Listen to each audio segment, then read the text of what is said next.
There is nothing like a big bowl of warm comfort food in winter, or if it's me, I'll take it middle of summer too. So grab your pasta pot, because here to show us how to make the best homemade tortellini from scratch is Chef Michael Angeloni. Welcome. Thank you. Thank you for being here. Thanks for having me. All right, so tortellini filling, what goes into it? Yeah, so this one that we're making here, I mean, you can really have a lot of fun with it. The one that we're doing today is a mixture of mascarpone cheese, some fresh ricotta, and pecorino cheese. Okay, so knowing very little, I'm hearing like light and creamy and sharp. Exactly. Right? So we're going to be pairing it with a roasted lamb sauce. Okay. So I just love the slight sweetness from the mascarpone with the, acidity and all that from the ricotta is really nice balance. Okay, so I think a lot of people at home think that sounds great. Yeah. But I'm too afraid to try this at home. You know, it is a little frightening at first, but I mean, it's really, there's so many great recipes out there. You have some fun with it.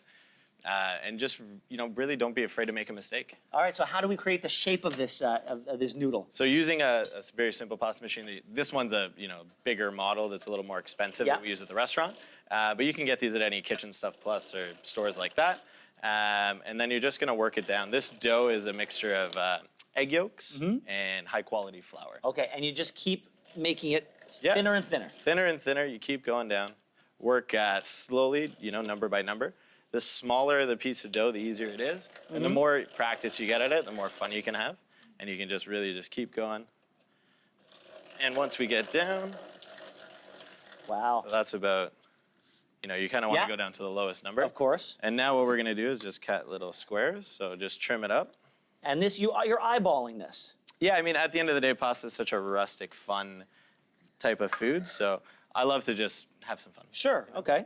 There's no rhyme or reason. At the end of the day, it's just whatever you feel like. Nobody's coming to your house to critique you, right? Yeah, no one's gonna be measuring these things. Okay, no. But these are straight up squares or little rectangles. Yeah. All right. So cut them like that. And then we're gonna take the filling, and using a piping bag, you can buy these at any kitchen supply store. All right, so about the size of a quarter. Yeah, just all right. like that. And the question I would have, because it looks great right now, but then closing it up and making sure it stays sealed. Yeah, so that's a big thing, because obviously once you drop them in the water, if they're not sealed, they're gonna fall apart. Right. So I like to just put a little bit of water. Okay. You can use egg wash, you can use different things.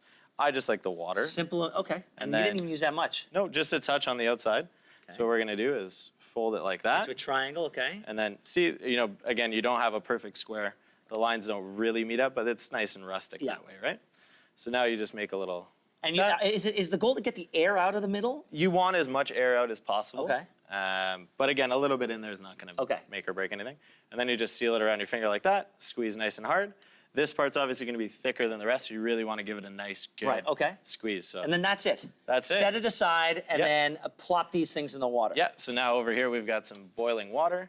Salt, you got to salt that really well. Salted. Okay. Yeah, you really want it almost ocean, really, or sea. And then how long until fresh pasta is ready to go? So when they're fresh like this, you're looking about 2.5 minutes. So really fast. Really, really Anyone quick. who's used to dry pasta at home, they could set it and forget it. Come back out in 7-8 minutes. Yeah, so you just drop them down. And really make sure the water is going. And you have a lot of room for them to move around. Do they bubble back up? Is that when you know they're done? They'll sort of pop back up, and then I love these, we call it a spider at the restaurant.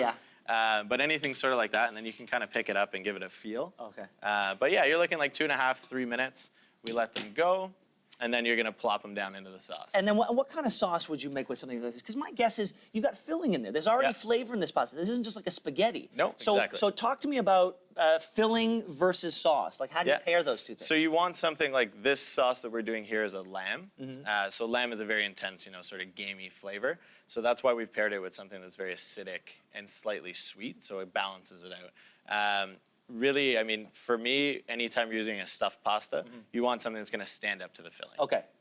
So that's why we went with the lamb here. And this is now my favorite part of the show, is when I get to take the fork and I get to test this out. All right, fantastic. It looks beautiful. Awesome. It looks really, really beautiful. All right, let me just get this one right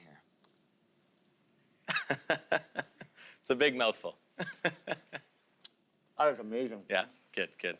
That is so good, Chef. Awesome. Thank you so much. Oh, I got some stuff on my hand. Here. Thank you.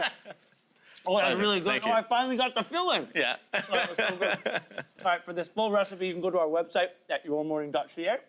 We'll be right back.